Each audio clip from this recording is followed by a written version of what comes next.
Muito bem, meus irmãos. Vocês perceberam que essa música fala praticamente alguns temas da série que nós estamos estudando, né? Eu, discípulo, completamente irreligioso, mas radicalmente cristão. Semana passada, a gente entrou na série, né? Falando, definindo um pouco o que é ser irreligioso, né? O que é quebrar com essa religiosidade que muitas vezes nos assola, e ao invés de manifestar o Evangelho, pelo contrário, ela tolhe o Evangelho, né, das nossas vidas. Bom, deixa eu falar aqui para vocês sobre o tema de hoje, servindo restos a um Deus Santo, né? E talvez seja, quando pensei nesse tema, ele não foi um tema altamente missional, né? Porque ele fala muito mais a quem já é de uma comunidade cristã do que alguém que está chegando em uma comunidade cristã. À primeira vista, diria eu, né? Porque, afinal de contas, se você é um pouquinho atento à nossa cultura, principalmente a cultura pós-moderna, e muito mais específico daí a cultura pós-moderna do século XXI, né, altamente consumista como a nossa, você vai perceber que todos nós temos um viés de adoração, né? O David Foster Wallace, ele vai dizer o seguinte em um discurso, ele vai dizer assim, nas trincheiras diárias da vida adulta, o ateísmo é algo que não existe. E perceba, David Foster Wallace, ele não é um cristão. Ele não é alguém comprometido com o Evangelho, ele não tem um background cristão ou de espiritualidade cristã. Mas olha o que ele está dizendo. Nas trincheiras diárias da vida adulta, o ateísmo é algo que não existe. A ausência de adoração simplesmente não existe. Perceba, todos adoram, a única escolha que fazemos é o que adoramos. Todos adoram. Mas a única coisa que cada um aqui, nesse auditório, ou cada um que está nos assistindo pela internet, aquilo que nós adoramos, ou a única opção que nós temos, então, é a escolha do que nós adoramos. Uma ótima razão para se escolher algum tipo de Deus ou coisa espiritual para adorar. Seja Jesus Cristo, Alá, Yahvé, a deusa mãe Inca, Wicca, as quatro verdades nobres, seja algum conjunto inviolável de princípios éticos. É que quase qualquer outra coisa que você adora irá comê-lo vivo. Perceba o que ele está dizendo. Todos nós somos seres que estão envolvidos com a adoração. Todos nós. A adoração não é um ato simplesmente cristão. A adoração não tem a ver com a fé cristã. A adoração tem a ver com aquilo que nós somos, com a identidade imanente no homem. Nós somos criados por Deus para adorar. Só que um grande problema é que a queda corrompeu o nosso objeto de adoração. Quando o homem, em Gênesis capítulo 3, faz uma opção por virar as costas para Deus e abraçar, né, a sua própria humanidade como seu próprio Deus, e isso é o que acontece em Gênesis capítulo 3, quando o homem cai, a queda, o pecado original é quando o homem vira as costas a um caráter de um Deus bondoso e misericordioso, e nós abraçamos a nossa humanidade, as nossas vontades, os nossos desejos, os nossos desígnios, como o nosso próprio Deus. A partir desse momento, a nossa vontade de adorar, o nosso desejo de adorar está corrompido. O nosso impulso de adoração está corrompido. Bom, diante disso, diante dessa verdade, que a adoração não é algo simplesmente dos cristãos, todos os seres humanos oferecem algo a Deus. Todos, sem exceção.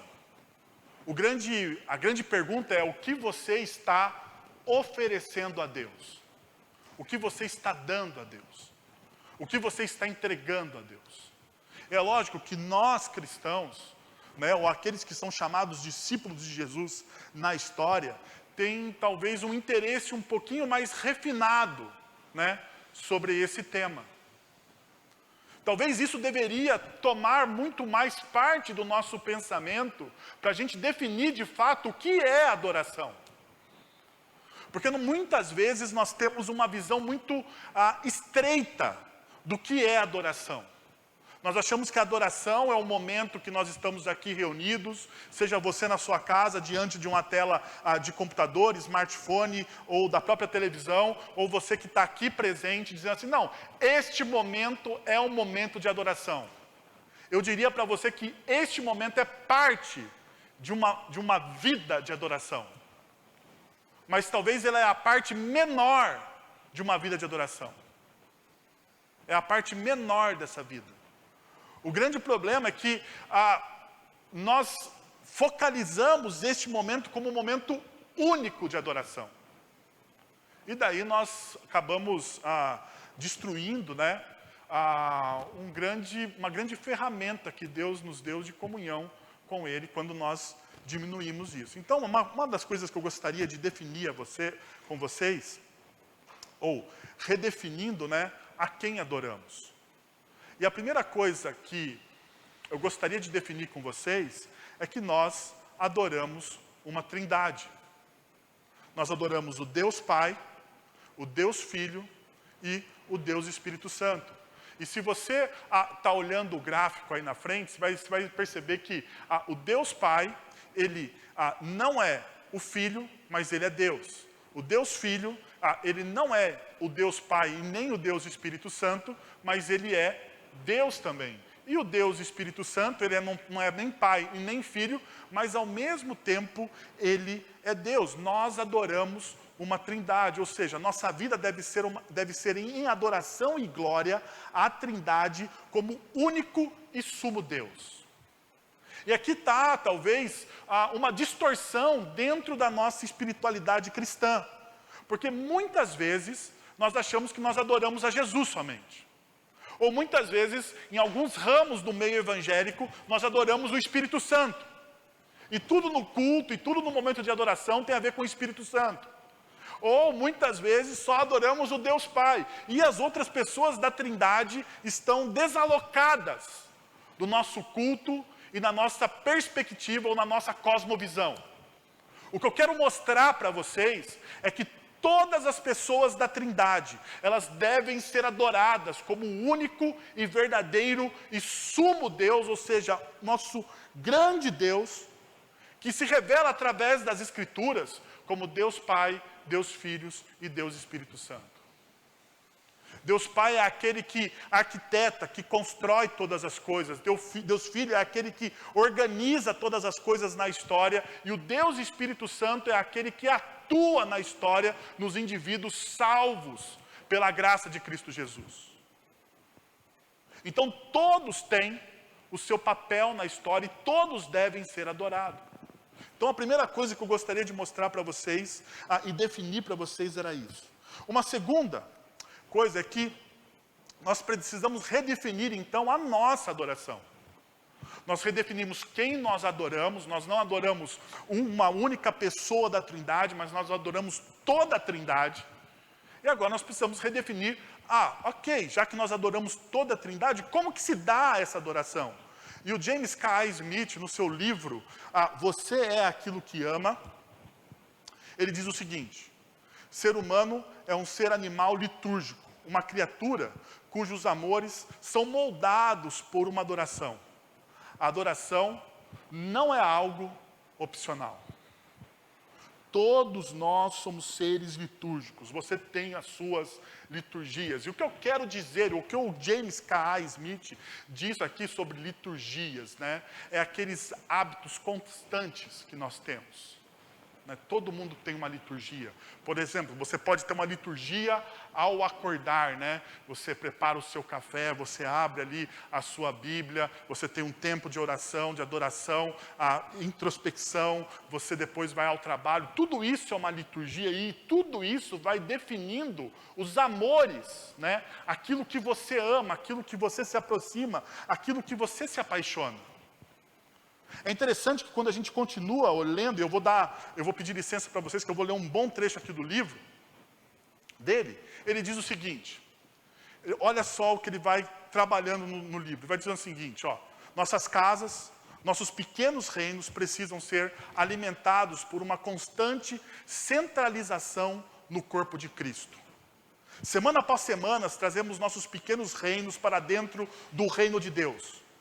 Adorações comunitárias e congregacionais posicionam a família ao alcance da história de Deus e na rede maior do povo de Deus.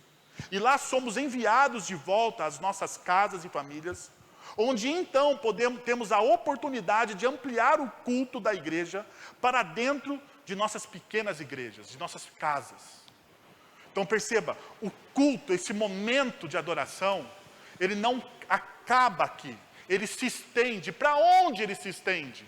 Ele se estende para as nossas casas, para os nossos lares. Por isso, diz ele, pensemos sobre as liturgias que podem moldar os lugares onde comemos o pão de cada dia. Pois, de maneira significativa, o poder formador, daí ele continua, da adoração cristã é amplificado quando nossa vida diária ecoa e expande esses ritmos.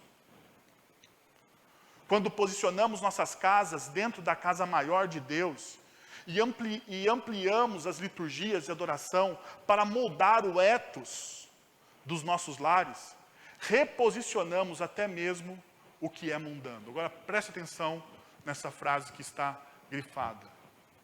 Quando nós colocamos as coisas nos seus devidos lugares, quando as nossas liturgias são ordenadas, através da narrativa do reino de Deus, através da narrativa das Escrituras, os nossos etos, as nossas falas, aquilo que emana da gente, é reposicionado. Até mesmo aquilo que é mundano, ele toma o seu lugar na nossa vida. Agora perceba, quando estruturamos nossas rotinas diárias por meio da adoração a Cristo, e aqui talvez seja a parte mais importante, quando estruturamos nossas rotinas diárias por meio da adoração a Cristo, até mesmo o que é rotineiro recebe uma relevância eterna. Até mesmo aquilo que é ordinário recebe algo de importância espiritual, algo eterno. Nossas práticas rarefeitas assumem importância substancial quando abrigadas na rede mais ampla das liturgias orientadas para o reino. Você precisa reordenar, reorientar a sua vida a partir das narrativas ou da narrativa bíblica do reino de Deus. É isso que ser um adorador. Ser um adorador não é cantar meia dúzia de músicas no domingo à noite. Ser um adorador não é ouvir louvores durante a semana somente no seu carro. Não, isso faz parte, é o conjunto da obra. A adoração tem muito mais a ver com isso, tem a ver com as coisas rotineiras, com as coisas pequenas, a gente levando o reino de Deus a cada dia da nossa vida. Agora, presta atenção. Provérbios capítulo 23, verso 26, diz o seguinte: meu filho, dá-me o seu coração, mantenha os seus olhos nos meus caminhos. Eu acho interessante esse texto, porque talvez esse seja o grande pedido de Deus para a gente diante dos nossos desafios diários. O que Deus requer de você? O que Deus deseja de você? Seu coração. Filho meu, dá-me o teu coração. Deus ele não está requerendo aquilo que você tem, porque na lógica do reino de Deus, se Deus tem o seu coração, Ele tem tudo o que você tem. Se Deus tem o seu coração, Ele tem os seus sonhos, Ele tem os seus bens, Ele tem as suas habilidades, porque Ele tem o que é mais importante para você, o seu coração. Então, quando o autor de Provérbios coloca isso aqui, e é lógico, eu estou dando uma esticada na interpretação bíblica desse verso, correlacionando ele com uma vida em adoração, eu gostaria de que você pensasse nisso profundamente nessa noite. Como está ordenado o teu coração? Como o seu coração se ordena? Quais são as ordens, né? Quais são as prioridades que existem dentro do seu coração e quais são as narrativas que estão emanando do seu coração? O texto bíblico, ele continua dizendo que quando Deus tem o nosso coração, perceba o que acontece: mantenha os seus olhos em meus caminhos. E talvez, fazendo uma ligação com o que o James K. Smith diz, os caminhos de Deus aqui tem a ver com as nossas liturgias, com as nossas decisões, com a forma que a gente encara e percebe o mundo. Mas diante disso, diante desse paradigma que eu estou querendo construir com vocês, para ter uma vida orientada na direção do reino de Deus, devemos nos perguntar, porque a gente precisa aterrizar isso que eu estou falando para vocês para o nosso dia a dia. Eu preciso colocar isso de maneira prática para vocês. Então, uma das coisas que eu gostaria de mostrar é essa pergunta. Devemos nos perguntar: crises de valores ou valores em crise? O que está acontecendo com as narrativas que emanam do nosso coração, que saem do nosso coração? Existe uma crise de valores ou os valores em crise? Quando eu penso em crise de valores, essa brincadeira de palavras, os valores morais estão em iminência de extinção, por supostamente estarem adoecidos. Quando a gente fala em crise de valores, estou falando disso, desses valores morais estando em iminência de extinção, por estarem supostamente adoecidos. Mas quando eu falo de valores em crise, retrata uma permanente mudança de paradigma na qual os valores morais não desaparecem, mas alteram-se em sua interpretação à medida do tempo e evoluções culturais. Perceba, os valores não estão adoecidos, os valores estão em mutação. Eles estão mudando, se transformando, ganhando novas narrativas. E a pergunta é o porquê isso está acontecendo. Por que aquilo que era tão sólido um tempo atrás para a gente, se tornou agora cinza degradê? Por que aquilo que era preto no branco não tem mais tanto significado e você não sabe o que é certo ou errado? Porque, na verdade, o certo e errado não existe mais. Porque o que é certo para mim, talvez na sua cabeça, né, não seja o certo para você. E você trabalha, então, essa coisa de maneira individualista. Então, perceba como se alterou a narrativa da construção de valores e princípios. Se nós temos princípios e valores, eles se tornaram subjetividade e relativismo. Da subjetividade e do relativismo, tudo, então, é circunstancial.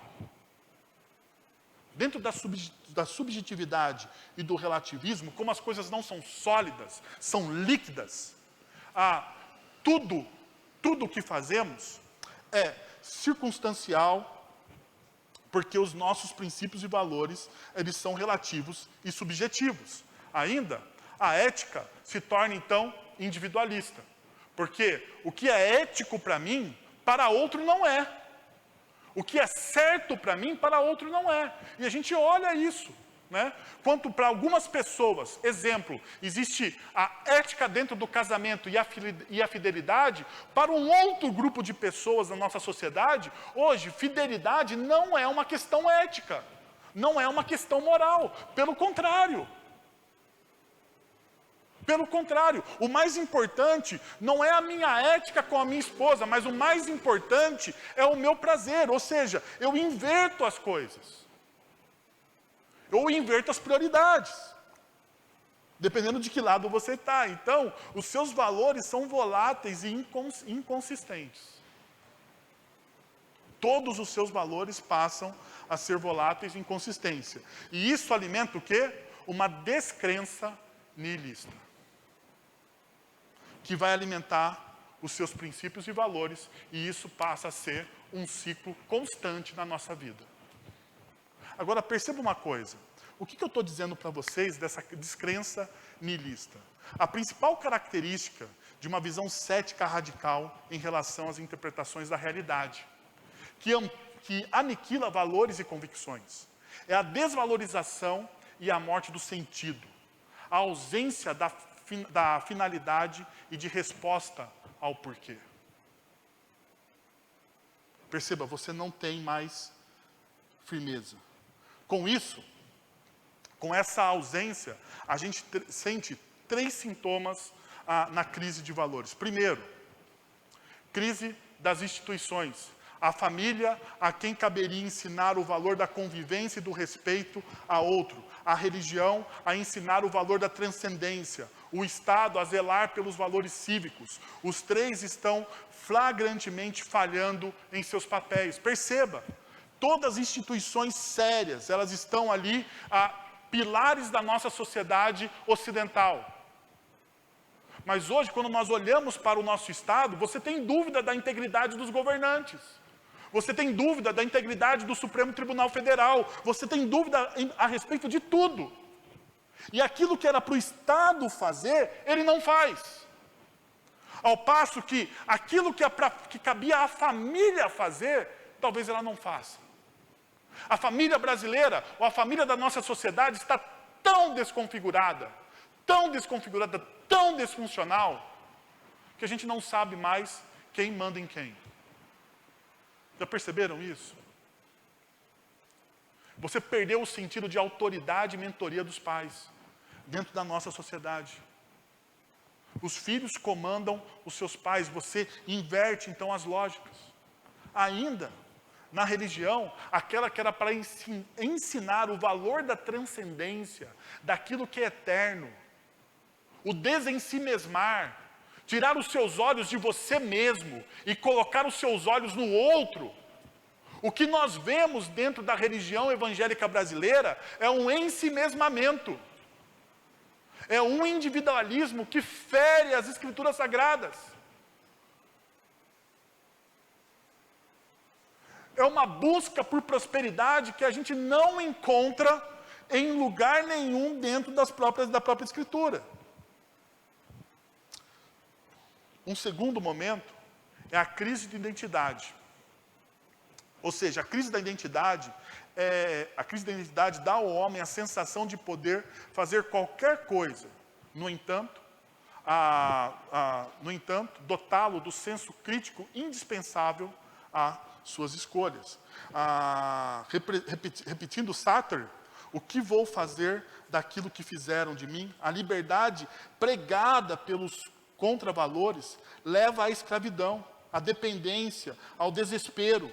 O homem perde sua identidade, não sabe quem é e o que quer e para onde ele vai. Ele perde totalmente a sua identidade. O terceiro movimento é a crise do significado, a crise do significado ou do sentido. Qual o sentido da vida? Qual o sentido da história?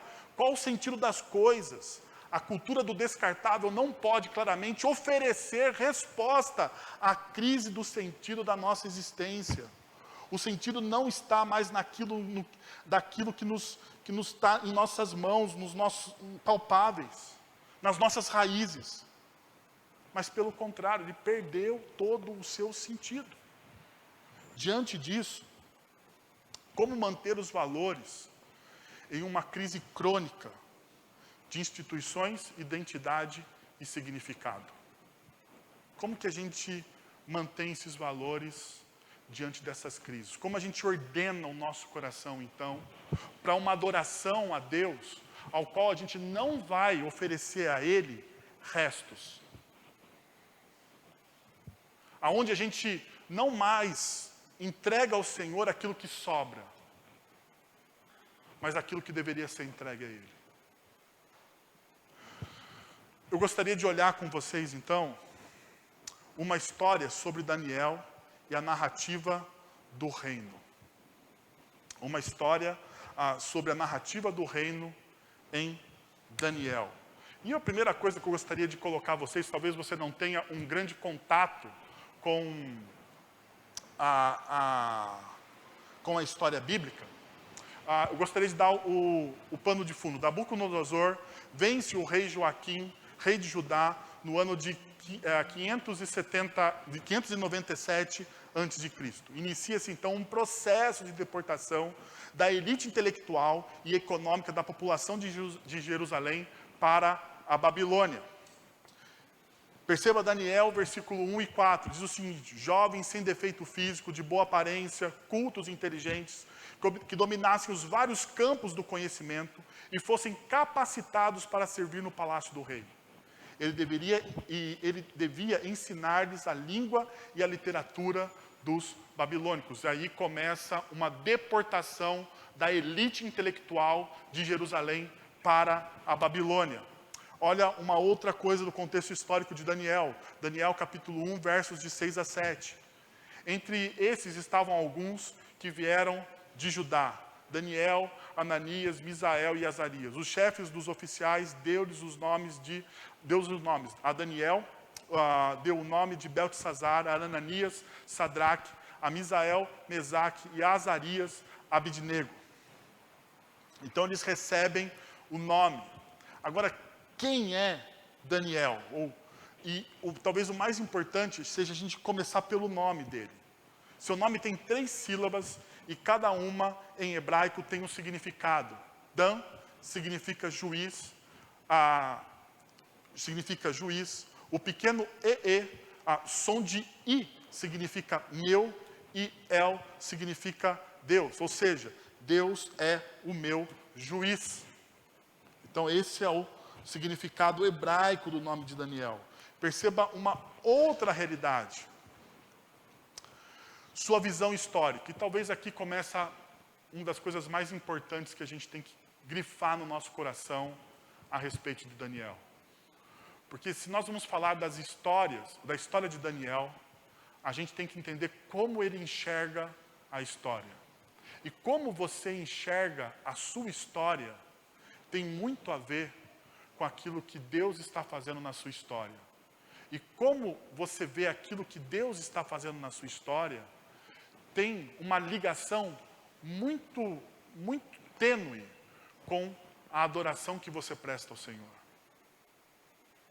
Porque se você enxerga a sua história, mais uma vez, de uma maneira nihilista, você não vai conseguir entregar a Deus aquilo que você deve entregar. Se você enxerga a sua história de maneira desconexa da palavra de Deus e da narrativa da redenção, você não vai conseguir entregar aquilo que você precisa entregar em termos de adoração. Então perceba só, Daniel capítulo 1, versos de 1 a 2. No 3º ano do rei de Joaquim, rei de Judá, Nabucodonosor, rei da Babilônia, veio a Jerusalém e a sitiou. E o Senhor entregou Joaquim, rei de Judá, em suas mãos. Daniel está escrevendo a sua história. E quando Daniel está escrevendo a sua história, ele está escrevendo a sua história a partir de uma tragédia nacional. Por que uma tragédia nacional? Porque a Jerusalém, o seu povo, está sendo capturado pelo grande império persa-babilônico. Ele está sendo capturado. E quando ele está sendo capturado, uma das coisas que vai acontecer é a destruição do templo, é a desfiguração da cidade, é a introdução da cultura babilônia dentro do povo de Israel. Então ele está descrevendo uma tragédia. A pergunta é, como Daniel vai descrever a tragédia? Como ele descreve?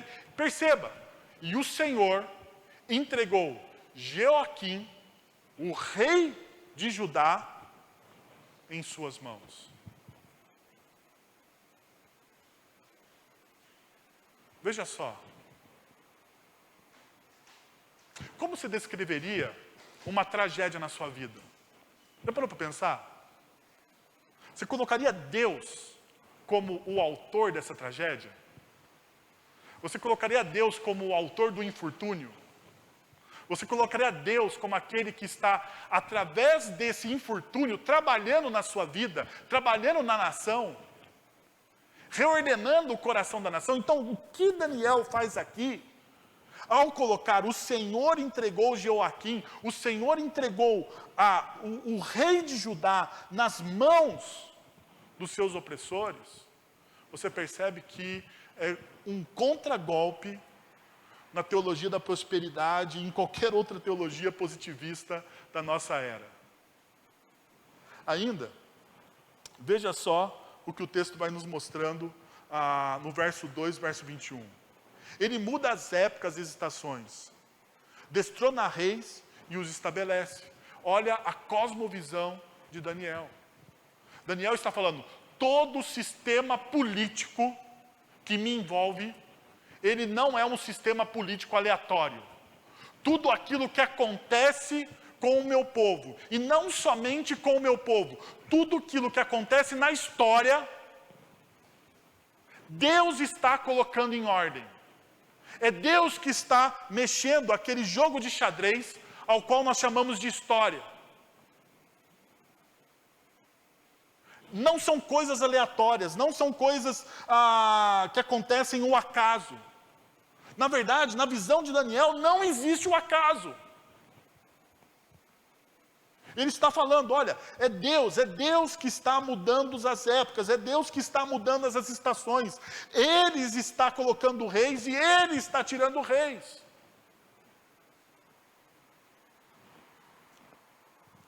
Ainda, veja só, Daniel capítulo 5, verso 18 a 19. O rei Nabucodonosor foi teu predecessor, que o Deus Altíssimo deu soberania, grandeza, glória e majestade, devido à alta posição que lhe deu, que Deus lhe concedeu. Homens de todas as nações. Ó rei, foi a Nabucodonosor, seu predecessor, que o Deus Altíssimo deu soberania. Quem dá soberania ao rei? Deus. Quem dá grandeza ao rei? Deus. Quem dá glória e majestade ao rei? Deus. Devido à alta posição que Deus lhe concedeu. Homens de todas as nações. Sabe uma coisa que muitas vezes eu pesco na fala de pessoas que dizem acreditar em Jesus, ou dizem ter um relacionamento com Deus íntimo? Parece que esse Deus íntimo é tão íntimo que só atua na vida dessa pessoa. Não é? Tipo assim, Deus é tão íntimo meu, que Ele só atua em mim. Né? Ele não atua em mais nada. Agora, perceba o que Daniel está dizendo aqui. Em quem Deus está atuando? Em quem Deus está trabalhando? Em pessoas que buscam um relacionamento com Ele, pessoas que amam a Ele? Não. Nabucodonosor é uma pessoa ímpia. É uma pessoa que não tem vontade, relacionamento nenhum com Deus. É alguém que está aquém a Deus, que é, dentro da perspectiva bíblica, é aquilo que a Bíblia chama de ímpio. Ele tem os seus deuses, outros deuses. Mas perceba, Daniel está reforçando o tempo todo. Não, esse Deus ele não é meu. Ele não atua intimamente em mim. Esse Deus, o Deus a quem eu sirvo, Ele atua na história que eu faço parte. Então Deus é muito maior do que esse Deus que nós evangélicos criamos, que é esse Deus do íntimo, do meu, que só atua em mim, que só faz em mim, que só fala comigo. E eu não estou dizendo que Deus não fale com você e atue em você, eu não estou dizendo isso. Mas você não pode reduzir a Deus a ao seu mundo, ao seu pequeno mundo. Eu sei, Deus está preocupado com você. Mas Ele não está somente focado em você. Porque muitas vezes a impressão que eu tenho é que as pessoas acham isso. Deus está focado aqui em mim e somente em mim. Então perceba como Deus ele tem uma visão mais ampla de toda a história. Então, e perceba a visão que Daniel tem a visão que Daniel tem acerca dele mesmo. Verso 23 do capítulo 2. Eu te agradeço e te louvo, ó Deus dos meus antepassados. Tu me deste sabedoria e poder e me revelaste o que te pedimos. Revelaste-nos o sonho do rei. Eu não tenho sabedoria e poder. Quem tem sabedoria e poder é o Senhor. Se você conhece um pouco do texto de Daniel, você vai se lembrar que ele é chamado para a Babilônia por causa do seu saber, do seu conhecimento. Mas olha a postura dele. Ele é convocado para ir ao palácio do rei, porque ele é um jovem fora da curva. Entre a geração dele, ele era o melhor, ou um dos melhores. Mas ele não se acha um dos melhores, tanto que, ao se colocar diante de Deus, ele sabe que toda a sabedoria e tudo aquilo que ele tem, não veio dele e das suas capacidades. Tudo aquilo que ele tem é de Deus. Então, meus irmãos, perceba. Agora, eu gostaria de olhar um dos textos talvez mais emblemáticos com vocês e tirar algumas lições desse contexto todo que eu falei para vocês. Daniel capítulo 6, a partir do verso 1 até o verso 4, fala sobre alguém que age sob pressão e que mantém os seus valores independente das pressões que ele passa. Olha só o que diz o texto. Dário achou por bem nomear 120 sátrapas para governar em todo o reino, e colocou 3 supervisores sobre eles, e um dos quais era Daniel. Os sátrapas tinham que prestar contas a ele, para que o rei não sofresse nenhuma perda. Então perceba uma coisa. Primeiro, existe uma visão estratégica administrativa aqui. E essa visão estratégica administrativa tem a proteção territorial e a prestação de contas, né, ou contra rebeliões. Então você tem uma coisa aqui. Por que o rei Dário coloca esses sátrapas? Né? É uma palavra difícil de ficar falando, né? Então, por que o rei Dário ele coloca os sátrapas aqui para governar junto com ele o reino? Para evitar rebeliões, né? E logicamente, né, para proteger o tesouro real contra a corrupção. Ele coloca a gente ali para governar junto com ele. Perceba o que continua dizendo o texto. Ora, Daniel se destacou tanto entre os supervisores e os sátrapas por suas grandes qualidades, que o rei planejava colocá-lo à frente do governo de todo o império. Veja só a qualidade de Daniel. Daniel, ele se destaca tanto entre todos aqueles que ele está, e de repente Deus fala para o rei fala assim: não, Daniel, ele é o melhor entre aqueles que eu escolhi, eu vou colocar ele como o governador de todo o império. E se você continua aí lendo o texto, você vai perceber que existe uma conspiração de inveja. Né? Então perceba o seguinte, faça a seguinte transposição. Brasil, século 21, presidente da República, convoca os seus ministros, e entre todos aqueles ministros, tem um que se destaca, que é honesto, que não se corrompe, que presta as contas, que é diligente, faz tudo de maneira excelente. E o presidente fala assim: bom, esse cara na nação aqui é o meu segundo.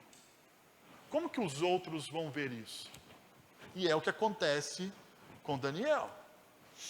Então, diante disso, os supervisores e os sátrapas procuraram motivos para acusar Daniel em sua administração governamental, mas nada encontraram. E eles começam então a buscar, né? Onde eu posso tirar, onde eu posso acusar Daniel de alguma improbidade administrativa. Eles não se encontram, porque Daniel era íntegro.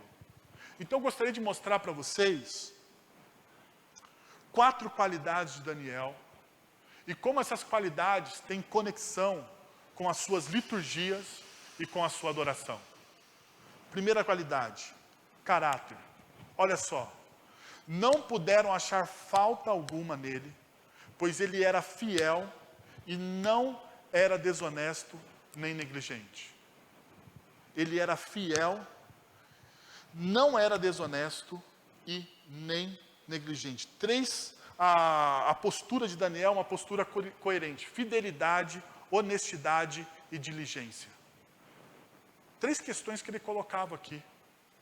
O texto nos diz qual é a característica de Daniel diante das pessoas.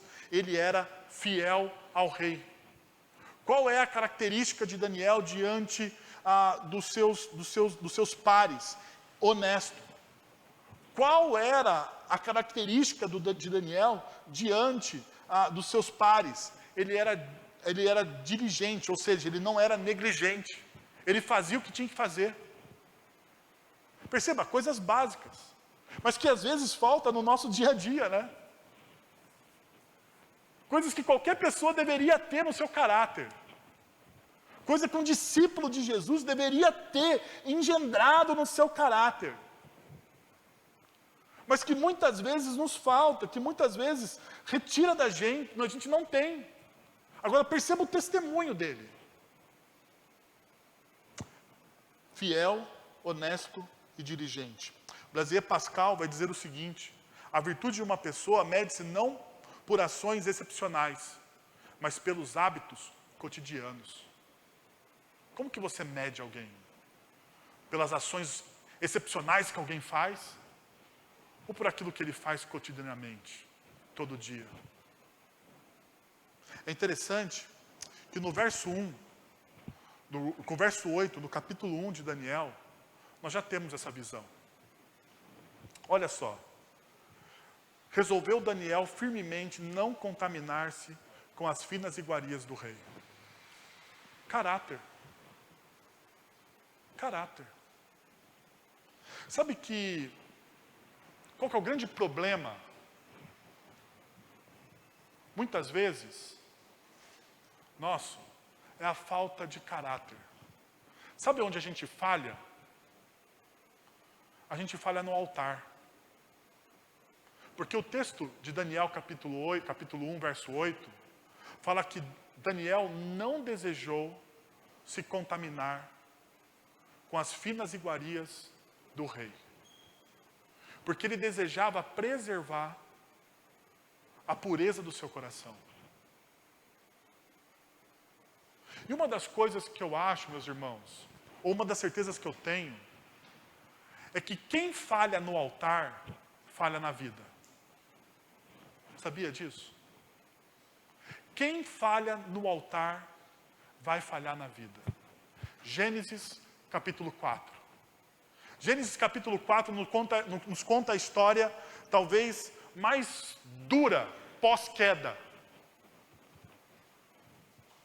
Gênesis capítulo 4 nos conta a história de Caim e Abel. 2 irmãos, e o primeiro assassinato da história, o primeiro homicídio na história acontece dentro da família. Mas se você pega o texto de Caim e Abel, ou o texto de Caim que se refere a Caim, a parte do texto que se refere a Caim, diz que Caim foi adorar ao Senhor. E a sua adoração a Deus foi o quê? Rejeitada. Mas isso não para aí. Ele não simplesmente foi rejeitado, e rejeitado a ponto de Deus deixar ele de lado. Tanto que, se você ler o texto bíblico, você vai perceber que ele é rejeitado, mas Deus vai falar com Caim, e fala: Caim, olha, se você não fizer direito, se você não entregar, não me adorar da maneira certa, você não será aceito. Toma cuidado com o seu coração, Porque veja, o que está brotando aí no seu coração vai te dominar, porque esse sentimento que está no seu coração é como um leão que está atrás de uma porta e ele está prestes a te devorar. Então perceba uma coisa, duas coisas importantes. Primeiro, Caim é rejeitado pela sua falha na adoração a Deus. Mas essa falha essa rejeição não leva Deus a não amar Caim. Pelo contrário, Deus vai e fala com Caim. Mas veja só como o caráter é uma coisa que molda nossas atitudes. Pergunta: Caim ouviu a voz de Deus? Não. Caim, tomado pela raiva, tomado pela amargura, ele vai e elimina o seu rival, mata o seu irmão. Aquele que falha no altar, falha na vida. Sabe por quê? Porque existe uma estreita ligação entre a sua adoração e as atitudes do seu dia a dia. Daniel, antes de ser fiel ao rei, de ser honesto ao rei,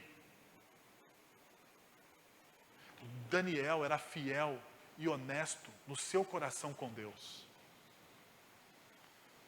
A diferença é que Daniel não falhou no altar. A diferença é que Daniel era íntegro. Íntegro. E integridade não tem a ver com perfeição. Integridade tem a ver com honestidade. Quem é íntegro diante de Deus é honesto e diligente para lidar com os seus problemas, com as suas falhas de caráter.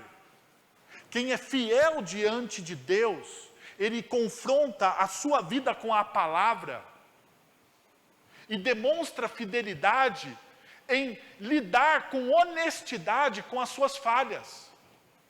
Não tem a ver com perfeição, porque perfeito aqui, meus irmãos e minhas irmãs, ninguém o é.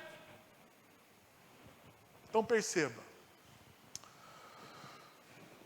que o caráter é determinado pela soma de seus hábitos mais ordinários. Perceba, o caráter é determinado pela soma dos seus hábitos, das suas liturgias mais ordinárias. Segunda característica, Daniel ele tinha convicção. Convicção. Olha o que o texto diz. Quando Daniel soube que o decreto tinha sido publicado, qual que era o decreto, né? Só para você saber. Eles queriam buscar algo, capítulo 6 de Daniel, eles queriam buscar algo para incriminar Daniel, né?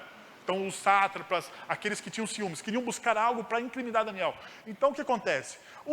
As pessoas que estavam com ciúmes, os seus pares que estavam com ciúmes dele, eles fazem o quê? Chegam diante do rei e falam: rei, é o seguinte, olha, eu acho que nos próximos dias, né, os governadores, nós fizemos aquele lobby no Congresso Nacional aqui da Babilônia. Então veja só, nos próximos 30 dias, faz um decreto, ninguém pode orar para nenhum outro Deus, a não ser para o Senhor. Por quê? Porque o rei da Pérsia era considerado um Deus. Né? Olha, Dário, faz o seguinte, faz esse decreto. Ninguém, está tudo combinado. E o Dário ali, num momento de afã, né? Porque vão ficar durante 30 dias me adorando e falando bem de mim. O que eu vou fazer? Ele assina um decreto. Ele assina esse decreto. Então ninguém poderia orar e adorar outro Deus que não fosse o próprio rei da Babilônia. Agora, veja o que diz o verso 10 do capítulo 6. Quando Daniel soube que o decreto tinha sido publicado, que não tinha mais volta, que não tinha mais negociação, foi para casa, para o seu quarto, no andar de cima, onde as janelas davam para Jerusalém. 3 vezes por dia, ele se ajoelhava e orava, agradecendo ao seu Deus como costumava fazer. Então, perceba o que ele faz. Foi para casa, para o seu quarto. Ele vai para casa em secreto, no seu quarto em secreto. Ele não faz show, ele não faz lobby, mas ele continua vivendo através das suas convicções. Final do versículo 10. 3 vezes por dia, ele se ajoelhava e orava. Perceba. Ele se ajoelhava, orava e reclamava. Ele se ajoelhava, orava e perguntava o porquê que estava acontecendo aquilo. Ele se ajoelhava e orava e dizia, o que eu vou fazer? Ele simplesmente se ajoelhava, orava, agradecendo ao seu Deus como costumava. Algo que ele fazia diariamente, sua liturgia. Perceba uma coisa, em Daniel não existe racionalização do problema. Porque quando a gente racionaliza o problema, ou a dificuldade que nós estamos enfrentando, a gente pode pensar o seguinte, a minha influência seria tão boa se eu a mantivesse, porque afinal ele tinha influência. Mas se ele quebrasse o decreto, ele perderia o quê? Toda a sua influência. Diante de um problema como esse, como que você pensa? Que você deve manter a sua influência? A sua posição? Ainda, eu posso fazer mais por Deus vivo do que morto, porque se alguém quebrasse aquele decreto, morreria. Então ele poderia pensar o seguinte, eu não vou quebrar decreto nenhum. Porque afinal de contas, eu sou muito mais valioso para Deus vivo do que morto. Ainda, são apenas 30 dias. Então eu posso orar novamente. Ou seja, olha, é 30 dias, tem começo, meio e fim. Vamos negociar aí. Né? Ele poderia racionalizar nesse sentido. Afinal de contas, não é um decreto para o resto da vida. Ou ainda, o legalismo é certamente um pecado pior do que a conveniência. Então é melhor assim, já não quero ser legalista. Por que eu vou me ater a princípios tão rígidos? Eu vou ser flexível. A pergunta é se nós temos convicções daquilo que nós cremos. Daniel tinha. Porque, perceba, meus irmãos, uma convicção não é uma opinião. Uma opinião é algo que se pode discutir. Uma convicção é algo pelo qual você morre.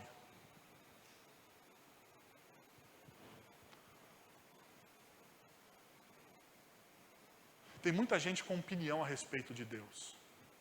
Tem muita gente com opinião a respeito do Evangelho. Mas tem pouco discípulo de Jesus com a convicção de morrer pelo Evangelho. O nosso Evangelho ficou tão self-service, que a gente perdeu as convicções do Evangelho. Nós negociamos todos os princípios. Nós achamos que bater de frente com aquilo que não está de acordo com a palavra de Deus é desgastante, é não demonstrar graça. Fale para mim em qual carta de Paulo ele não bate de frente com a cultura. Cite uma carta de Paulo que ele não bata de frente com a cultura. Cite um movimento de Jesus que ele não condene o pecado. Cite um movimento que Jesus faça, ao qual ele diz para o pecador que ele não é pecador. Que ele não afirme que a pessoa está em pecado. Existe uma grande diferença em você afirmar a condição pecaminosa de uma pessoa e você execrar uma pessoa. Existem pessoas que muitas vezes humilham pessoas para afirmar a condição de pecado de alguém, que é completamente contrário ao Evangelho. Mas existem pais que estão perdendo os seus filhos pelo fato de não viverem os princípios reais do Evangelho de Cristo Jesus. e de negociarem o Evangelho. E quando a gente negocia o Evangelho, acabou. Relativizou o princípio. Relativizou o princípio, você não tem mais o que fazer. Porque quem crê em você? Por isso que o texto de Hebreus, capítulo 11, versos de 32 a 34, diz: pela fé conquistaram reinos, praticaram a justiça, alcançaram o cumprimento de promessas, fecharam bocas de leões, apagaram o poder do fogo e escaparam do fio da espada. Da fraqueza tiraram forças, tornaram-se poderosos na batalha e puseram em fuga exércitos estrangeiros. Pela fé, porque nós não negociamos. Nós fazemos isso. Pela fé. Porque nós temos uma convicção que está acima da nossa existência. Pela fé. A gente conquistou o reino, praticaram a justiça, alcançaram o cumprimento de promessas. Pela fé. Eles não negociaram. Ainda, terceiro, conhecimento. Veja o que o texto bíblico diz.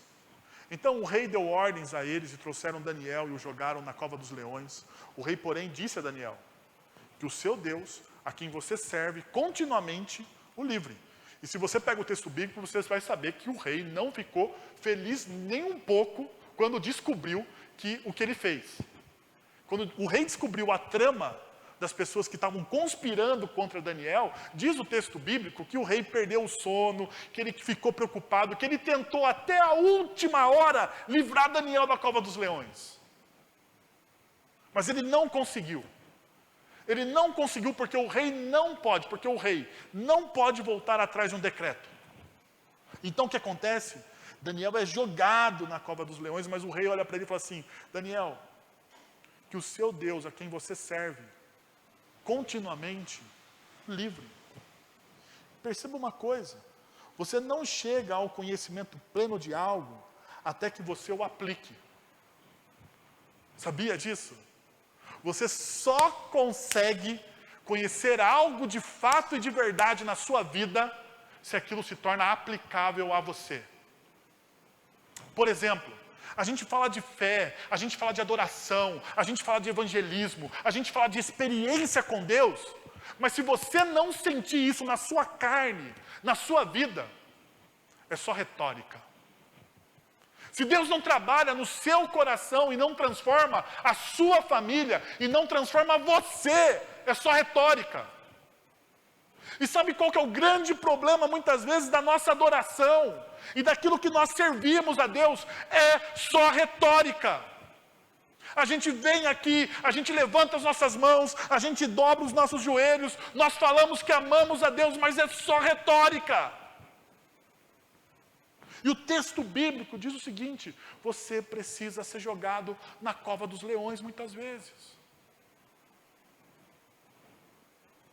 E olha só, tanto é verdade isso, que Paulo vai dizer em Filipenses capítulo 2, versos de 12 a 13, assim, meus amados, ponham em ação, perceba, ponham em ação a salvação de vocês, com temor e tremor, pois é Deus quem efetua em vocês tanto querer quanto realizar de acordo com a boa vontade dEle.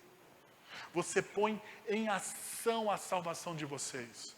Como que você põe em ação a salvação de vocês? Muitas vezes indo para a cova dos leões, mas você põe a sua salvação em ação.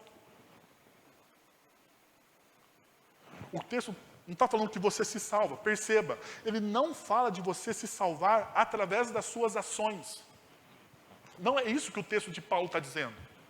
Tanto que, ao final do texto, veja, Deus quem efetua em vocês tanto querer quanto realizar de acordo com a boa vontade dEle. Mas o que o texto está dizendo? Que vocês precisam ser algo.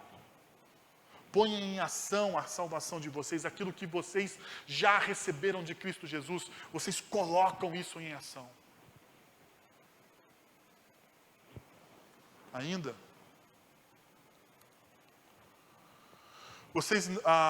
Mateus capítulo 22, verso 29, talvez tenha um dos textos mais enigmáticos, que diz: vocês estão enganados porque não conhecem as Escrituras e nem o poder de Deus.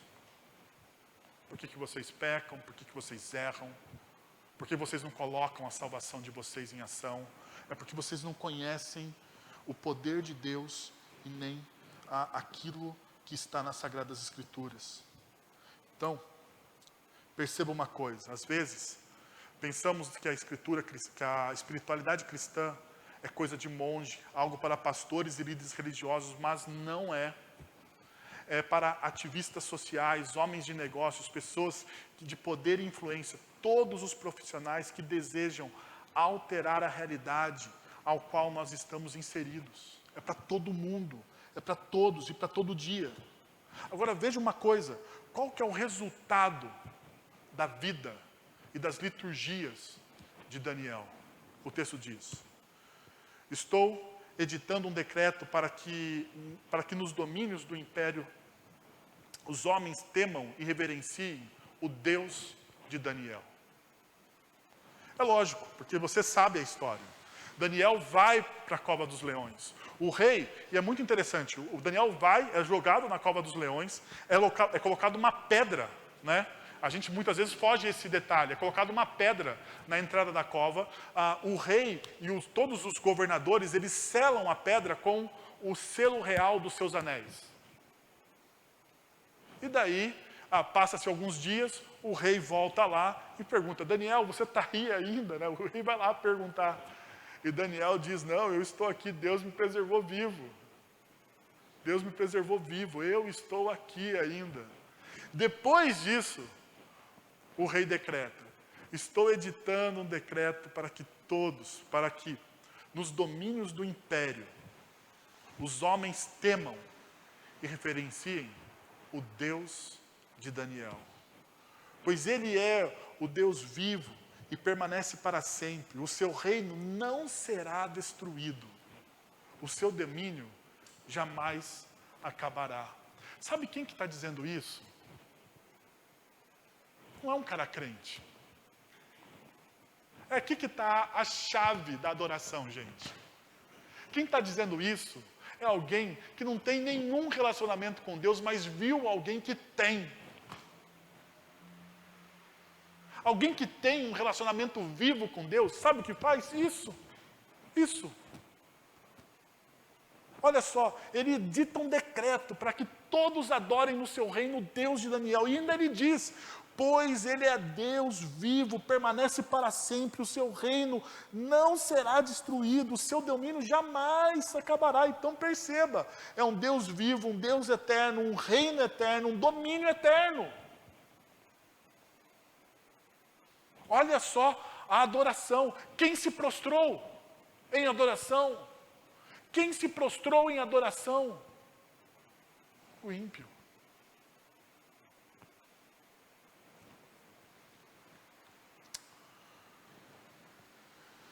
Ele livra e salva, diz o texto, verso 26 a 28. Ele livra e salva, faz sinais e maravilhas nos céus e na terra. Ele livrou Daniel do poder dos leões. Assim, Daniel prosperou durante os reinados de Dário e de Ciro, o persa. E o texto, o versículo 21, diz algo fantástico. Meu Deus enviou o seu anjo, que fechou a boca dos leões. Eles não me fizeram mal algum, pois fui considerado inocente à vista de Deus. O seu Deus enviou o seu anjo. Deus, ele trabalha nas nossas vidas. Ele derrama sobre nós a sua salvação. Ele fez isso com Daniel. Porque Daniel, ele mantinha as suas liturgias de adoração a Deus. A adoração de Daniel não era um momento, era uma vida. O que Deus está convidando vocês a fazerem a mesma coisa. É ter uma vida de adoração. Então eu gostaria de fazer algumas perguntas para a gente encerrar e você ter um tempo de oração. Caráter. Quais são as liturgias que moldam os seus hábitos? O que molda o seu hábito? Aquilo que você faz. E pensa só comigo. Hábito é aquilo que você faz sem pensar. Não é racional, é emocional. O que molda os seus hábitos? Quais são os seus amores, os seus desejos? Convicção. Deixa eu perguntar para você. Você está disposto a morrer por elas? Alguém sem convicção é alguém sem sonhos. Alguém sem convicção é alguém sem propósito. Alguém sem convicção é alguém que não merece viver.